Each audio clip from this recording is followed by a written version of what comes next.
Hi everyone, so glad to have you here. This is for our August Doggy Lover newsletter. I want to introduce you to Sandy Modell. She is the owner of Holistic Hound Academy here in Alexandria.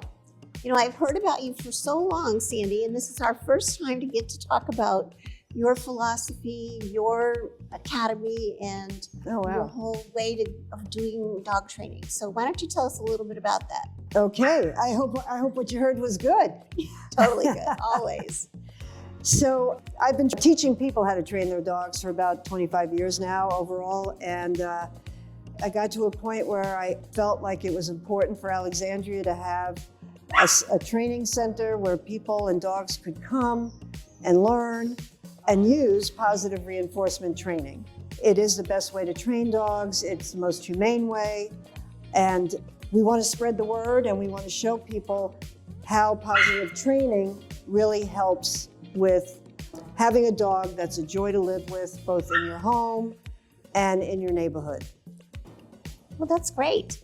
We were able to see a couple of dogs that have been really a challenge when they first came here, and now they're just doing beautifully. So Sandy's going to work with me on my dogs. Yes, indeed. You've seen them a million times on my videos, both Daisy and Tansy. Separately they're pretty good, but together they feed off one another, and they are just anxious and jumpers and stuff like that. So we're going to try the next step, which is working with Sandy and doing some positive reinforcement as opposed to correction training. So I'm looking forward to it. And Sandy, why don't you give me a lowdown on what you think the next step should be for me? Okay, and on that note, it's easier to reinforce behavior than to correct it. So that's our philosophy when we're looking at how dogs think and how dogs learn.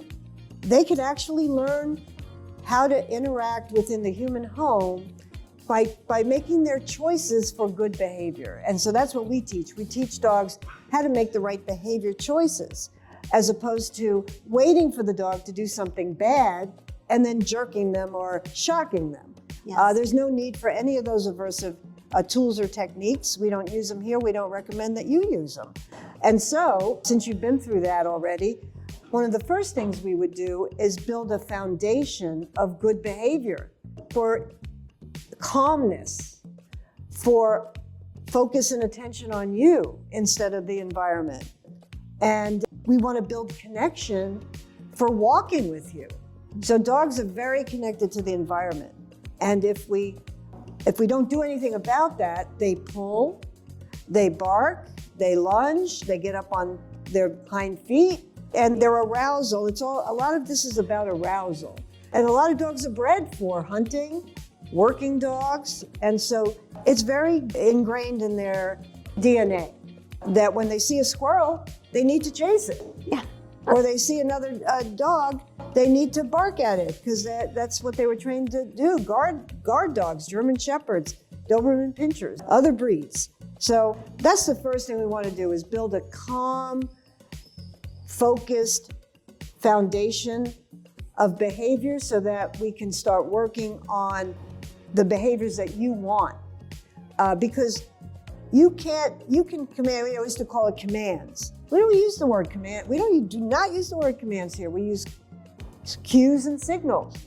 I can't command these dogs to do anything. What's going to happen if they don't do it? What am I going to do? So what we want to do is build that repertoire of good behaviors so that your dogs can learn to cope with the environment. When they see another dog or they see a human, dogs get very excited when people come to the house. When they see a stranger across the street, they want to pull you to go say hello. And that's their routine. So we have to teach them a new routine. Dogs are really good with routines and rituals. And so much of what we teach is about changing the dog's emotional state.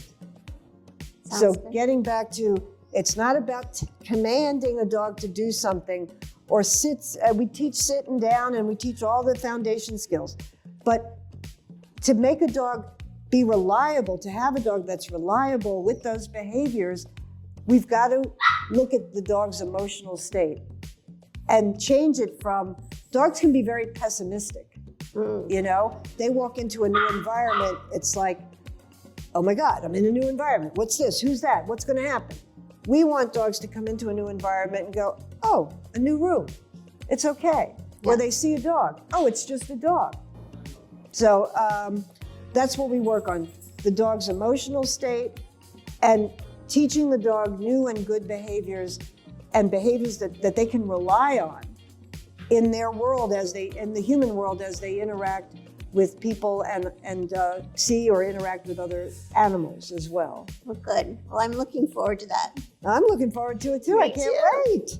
It's been so much fun coming in and seeing everything going on here, people in and out with their dogs, and talking about your Tuesday, Thursday classes, and we really appreciate you taking the time to speak with us. Thank you so much. Thank you very much too. I You're appreciate you coming here and look forward to seeing your newsletter. Get on your newsletter list. Yes, good. Thank you.